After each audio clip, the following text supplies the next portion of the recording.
Hirogaru Sky Pretty Cure was a ride of a lot of things. It's hard to put into words.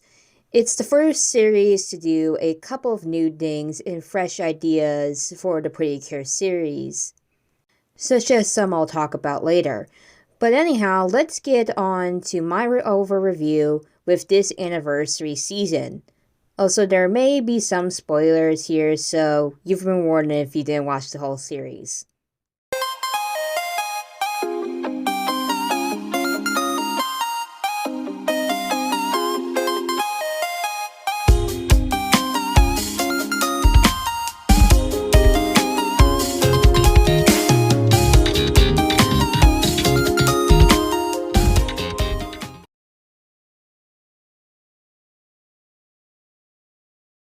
Okay, we do already know what Hirogaru Sky Pretty Cure is, but since this is part of my review formula, I'm just gonna refresh your mind on what Hirogaru Sky Pretty Cure is and the eventful stuff it has, like any Pretty Cure season. So Hirogaru Sky Pretty Cure is the 20th installment of the Pretty Cure franchise and celebrates Pretty Cure's 20th anniversary, along with Pretty Cure All-Stars F, but this is all about on Hirogaru. The story is about Sora Haruharu, a 14-year-old girl who dreams to become a hero and comes from a world called Skyland, which is a kingdom on floating rocks in the sky. So here we already have our main lead not being Japanese. Yet her name and probably her surname is just that because it sounds that way. Or coming from Earth as we know it. But when arriving at the main city, she goes to rescue the kingdom's infant princess named Ellie, who is being kidnapped by one of the generals of this season, Kabaton, from the Undargu Empire. She is able to rescue Princess Ellie, but not until she and Ellie are isekai'd and fall out of the sky into another world called Shorishido City. And meet a girl named Mashino Nijigota. We didn't have Kabuton make the Pretty Cure monster this season, which is called Ramborg. And eventually the mysterious powers that Ellie possesses, she creates a Sky Tone and a Sky Pen, which was inside Sora comes out, but these items, Sora is able to become a Pretty Cure known as Cure Sky, and defeats the monster protecting Mashio and Ellie with Kabuton fleeing. Mashio soon becomes a Cure herself named Cure Prison, and then we have our first male Cure part of the main team, Cure Wing, and then young adult Cure Butterfly. They basically have to protect Ellie from Undargu Empire during the first half of the season, cure the king and queen in the second half from a sleeping curse placed on them, and then just protect the worlds from Undargu Empire in the third half, with Ellie becoming the mid-season Cure Majesty. And we'll get into where it fell flat in my thoughts, because although Hirogaru Sky is good, the show unfortunately can't be that good, and I'll have some missteps here and there.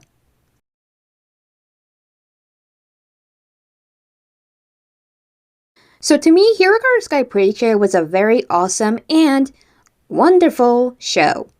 I love all of its 50 episodes. It's really gonna be hard for me to say what I didn't like about the show, although sometimes animation in some episodes don't come out as good, but that needs to be expected, especially of this show's schedule. Like Mashio's Eyes in episode 3. Episode 3 was one of my favorite episodes, and it had a good martial art references, which I'll get into later when I talk about the best episodes. But story otherwise, there are some good and touching stories in its standalone and plot-driven episodes that can make you cry. The characters were well written in my opinion, especially Mashio and Sora, who were the main duo of the show. Their friendship is strong, opposite to with Ageha and Tsubasa, who had their own strong friendship, but in a different way, so it does look like they copy Sora and Mashio, but then Ellie just has a strong relationship with everyone. Especially with Yo-Yo, Mashio's grandmother, who just so happens to come from Skyland, making Mashio half Skylandian, and no, they never really go into the plot of how or which of one of Mashio's parents are Yo-Yo's child, so... Oh yeah, and also who her husband was, etc. Although I do wish they did, because not only will it bring history into Mashio's heritage, but it would have been some great development to Yo-Yo, despite her being known as a well-known scholar in Skyland. But that's just me. I'm certain I'm not the only one out there who has thought of this before. The friendship was one of the big parts to Hirogaru that fits along with its theme of heroes, as not only it is a hero's job to save the day and all, but when they have a team and a strong friendship, there is a strong support, and each of the Pretty Cures in this season show it. Although a lot of Pretty Cure seasons do have stuff like strong friendships in the past, since it's the main core of the franchise, in here, you can see them focus on everyone when it could. Some episodes were good, some were bad or lacked at something, but I'll save it for when I pick out my favorite episodes. But what I like is that they remember a lot of episodes, even the standalone ones, a little. Although I think everyone forgot about Picton. She was just there in one episode and that was it. But they had flashbacks from old episodes, remembering back then and how they grew up to where they were now, and I also liked that detail. Usually other shows in previous P-Cure shows never focus on past events unless it's connected to the plot. The story of Hirogaru was okay, but as you may know, there is one part that lacked it in the show, and that was the background of the villains. They kept it too mysterious. And so if you actually see my previous videos before episode 44, in some I did mention how the villains weren't talked about much when it comes to their goals. In the first half of the show, it had Kabuton kidnapping Ellie, which okay, we get it. But after him and the other generals, Batamona wanted to defeat the Cures because he's got that ego and didn't really care about capturing Ellie, unlike in the second half of his debut episode. And Minaton was all about being strong and his status as a warrior. He did show some concern, like keeping Ellie out of the battles and focusing on the Cures because she was a baby and everything, and I liked that part of him. But he sees the Hirogaru team not really working on being warriors themselves and just slacking off. Well, they are technically kids except for Agia, but give them a break, Minaton. And then we have Scarehead. When he showed up. Oh great, Scarehead. I will admit, his entrance into the show was really good, but over time it started to lack.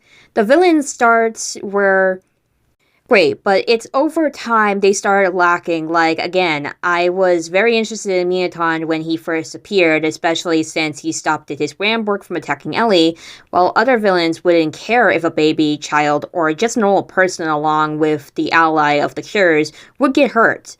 And yeah, you can make the excuse that the Empire needs Ellie for something, so he can't let there be a scratch on her. Yeah, okay. But although the main part of the season was protecting Ellie from the Yondaru Empire, this changed once she became the mid-season character Majesty, and the plot of kidnapping her was gone now. It's time to destroy her with the others, as Scarehead puts it. And for anyone who knows Scarehead True Identity or seen my review for episode 48 to 49 when this got revealed, then you know why I don't like him anymore.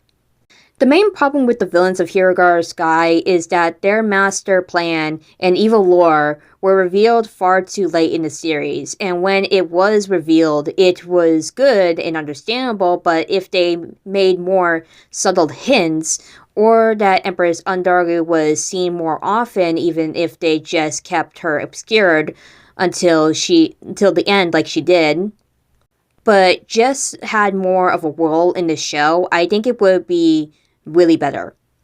Scarehead has also been with the Empress for 300 years, that if he was going to betray the Empire, which he does in the end, I think it would make it more better if Scarehead was just a normal villain who decided to betray his empire because of his beliefs. But now, we had to be an incarnation of everything from that pit, where Empire citizens are said to be born from. The villains' backgrounds were given to us too late. That's what I really didn't like about the story of Hirogaru. Actually, I think that's the only thing I really disliked it from the Hirogaru Sky. The rest was great. Although I do wish they worked it more on the villains, and if they did do it much earlier, I may have some appreciation for their goals despite them being evil and bad. And I feel that's all I really need to talk about Hirogaru Sky Pretty Cure. I think I lived it up to its themes, in my opinion. Although, one more thing, I honestly wish the minor characters, like the classmates in the school, were used more often in the show, but that's just how it is. You thought I was done, didn't you? Now we get to the part where I'll tell you my favorite episodes from this season, and I'll tell you why I liked them. So let's start. Episode 3, Hick Hick Homesick Don't Cry Ellie-chan, is my first favorite episode from this season, and the reason I like it a lot, and you may have seen it with my thumbnails, that I love another toy project, and if you have been watching my videos, know my love of classic media, it's Saint Seiya. I think I showed more Saint Seiya characters in the thumbnails because I felt like it, and I like crossovers, especially when the two have something in common, which I used as a method to try and craft my crossover fanfictions. It's a really good method when you're doing like a crossover fanfiction, and I do recommend it for others who are doing the same thing. But back into the episode I was talking about. But in this episode, with a bunch of other references to martial arts during a scene where Sora performs an ancient Skyland technique to knock down a boulder, it split it in half a second later, you can see the other references to. One of the reference poses that she made that I was able to spot and know was Sickness Yoga's Diamond Dust technique, especially the part when he starts to flap his arms like a bird or a swan in his case before launching the attack and making the swan pose. Sora makes it for a split second with other martial arts references before she breaks the boulder.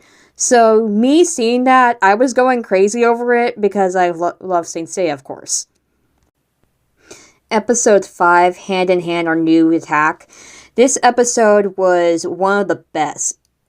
Not only do we get the first group attack, Updraft Shining, this episode was emotionally charged because we see Sora's loneliness and insecurities for the first time and her opening up to Mashio that she does not want Mashio to be cured prison because she doesn't want Mashio to get hurt. And just making hints into the animation and making some callbacks previously in the episode, like with Sora and Mashio were separated apart on the crosswalk and two buildings. And I can't forget that awesome hitting music track. It was like when I was listening to Wildfire for the first time in Star Rail during the first big boss fight. That was for Updraft Shining. It was crazy when seeing it for the first time. I couldn't stop watching that scene. Episode 8 to 9, The Flightless Bird and the Strange Boy, and Wings of Courage, Fly, Cure Wing. Now, these two episodes were connected because they are two-parter episodes. We meet Tsubasa for the first time in his human form because we have quietly been seeing him as a big, cute, chubby bird since episode 2. And in the opening, of course. But in these episodes, we get to see Tsubasa and learn about him, and that he also comes from Skyland like Sora and Ellie. And then, in the next episode, he becomes Cure Wing, which makes him, again, the first male Cure in the main team. He's no side character like Kabaton says, but he's a main character, he's a main Cure, and he's a boy. Which sounds unheard of in some In the Pretty Cure sense, it's a girl show, but there are male fans too. And Cure Wayne does represent them, and I like it. And yeah, we are going over excuses about Cure Infinity because this is not his season, so just shut up. Hirogaru Sky also breaks a lot of roles in the Pretty Cure formula, and Cure Wing was one of them alongside Cure Butterfly being an official adult Cure, and also being a Cure who can drive a car. They didn't need no parents to help them drive places. Episode 13, Deliver It, the First Gift, is the one of those rare episodes where we don't need to have a monster battle with the main villains and use a Monster of the Week with the Pretty Cure's powers.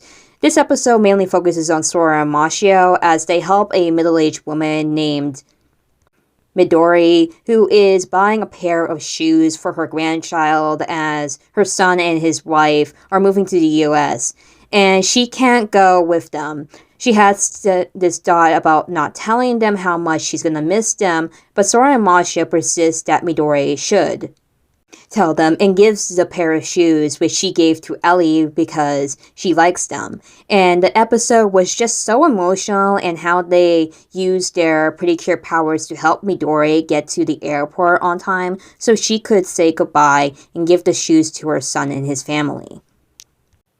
Episode 15, A Mega Ramborg Explosion Protect Skyland, was, how do I even begin to say it?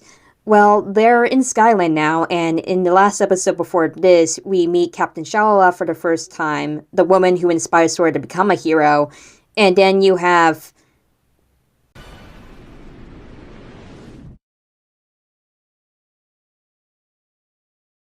Sora. ヒーローの出番だ。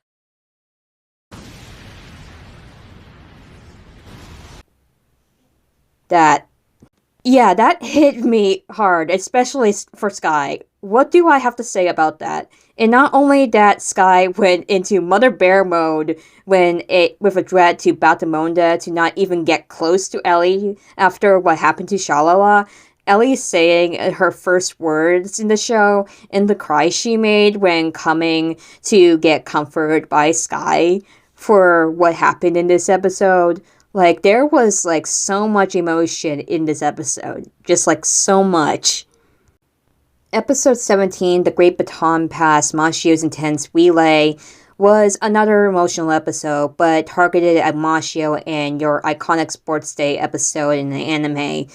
The part where Mashio trips and just everything going silent until Mashio does all she could to make it to Sora was epic, especially their talk after the race. Episode 19, Agiha and Tsubasa get colorfully excited.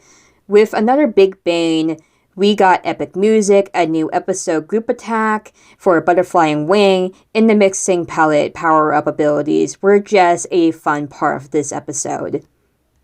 Episode 22 to 23, Batamona's final strategy and broken dreams and renewed strength. This was another tearjerker episode and two-parter, as Sora loses her powers and will to be a hero when Captain Shalala was turned into a Ramborg, and that fighting Ramborg Shalala could possibly kill her. This was one of the serious episodes, and the moment where Sora had time to herself and then finally regains her powers to help her and finally save Shalala, as like what Shalala did for her all those years ago, was just great and emotional. Episode 31 to 32, A New Threat, Rescue Ellie-chan, and Big Transformation Cure Majesty. Ellie becomes Cure Majesty, the mid-season cure of the season, although a lot of people say Cure Butterfly is because of her debut in June, which is mainly when the mid-season should pop up. But Majesty is obviously the main mid-season cure. You can fight me in that, but I'm not gonna listen, so it's futile to even try. And she also remains as a baby, making her a baby cure. Although this was changed in the last episodes, but that doesn't matter here. This was also Scarehead's first appearance, too.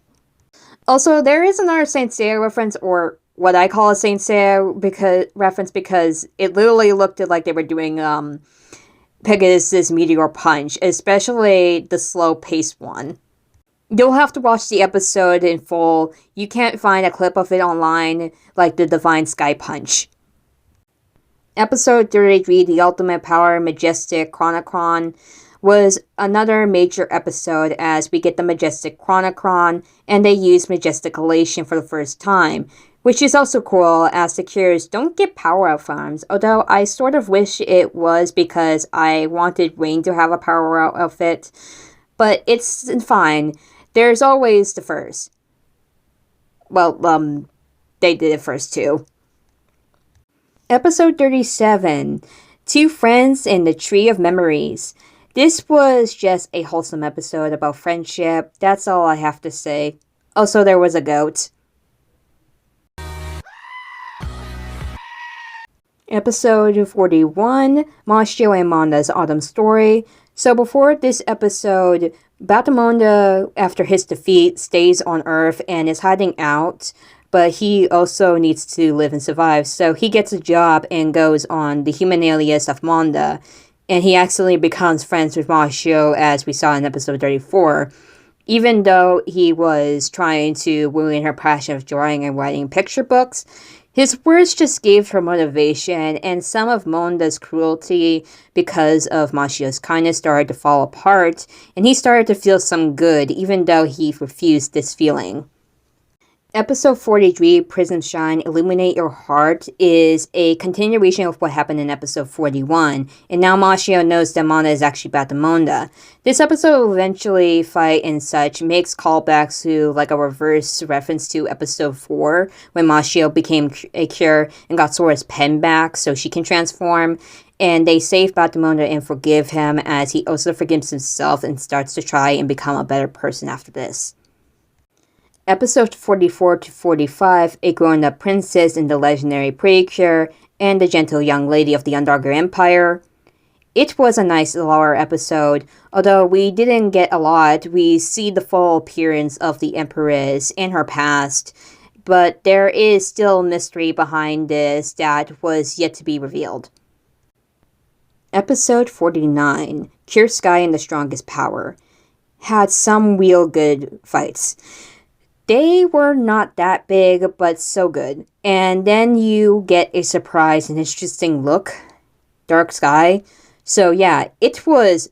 What surprise, right, Doctor? And that's my favorite episodes of Hirogaru Sky Pretty Cure. So let's move on to the rest of the overview. The next part, I'll talk about my favorite cures.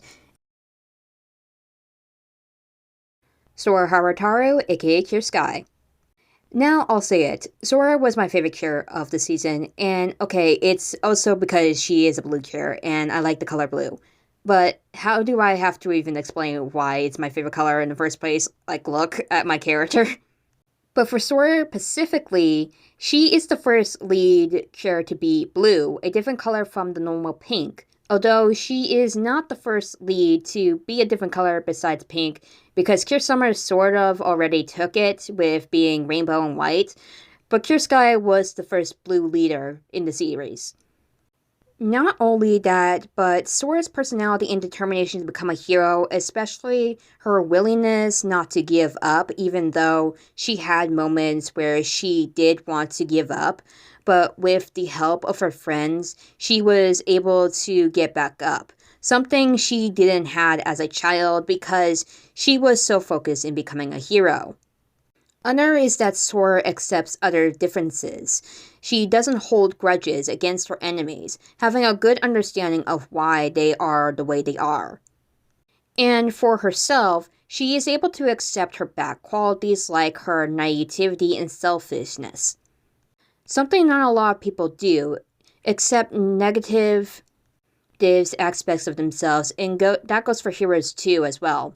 Sora, in my opinion, is a big representation of acceptance to oneself and others' negative qualities, whether they are hero or villain. Mashio Nijigota, aka Cure Prism. I love her shyness and kindness personality. Of course, a lot of cures before have this trait of being so kind. But for Mashio, she is also kind to her enemies. For example, her relationship with Batemonda, aka Monda, and especially after he gets redeemed. Her dreams and determination of becoming a picture book author also reminds me of myself because I wish to become an author one day and write stories. Even though I'm not a good drawer, but even Mashio isn't, but she has a style that makes it improve over time. Her character development and relationship with Sora from start to finish was a great part of Hirogaru. Tsubasa Unagi, aka Cure Wing. Where can I begin to talk about him? Well, I really love Tsubasa, and I think everyone on Hirogaru did a good job of representing him, especially when being one of the main members of the team that just so happens to be a boy, not a girl. I was one of those people who was so happy and excited for Cure Wing, and also surprised on when he was like introduced into the show, as he comes in as the first male Cure of the main team. Although it was true there were some characters from previous seasons from here before Hirogaru Sky that were male and had pretty Cure powers, like Cure Infinity from Hagato is a big example of this, but he was an ally, not part of the main team like Wing is. And so that's why he makes the first to doing that. What I also like about Tsubasa is that just sweet and passionate side he has about his dream of flying, and when becoming a Cure was given the ability to fly like he always wanted. His relationship with Agiha and Ellie was really good as well. His determination to be a knight to protect Ellie, and the ending of Hirogaru wanted to be a cool adult like Agiha. Agiha Hijiri, Cure Butterfly. I know someone who is a die-hard fan of Agiha. Cinnamon, I'm looking at you. And yes, I had to call you out. And she is the first Pretty Cure to be 18 years old, making her an adult, and she can ride a car just to show she is an adult. Agi has exciting energy and wanting to be the nursery school teacher. She was inspired by a teacher during her nursery school years was so perfect, and Ellie being a baby is like a great way to practice for her to be the best nursery school teacher, understanding Ellie's feelings since she was a child and everything.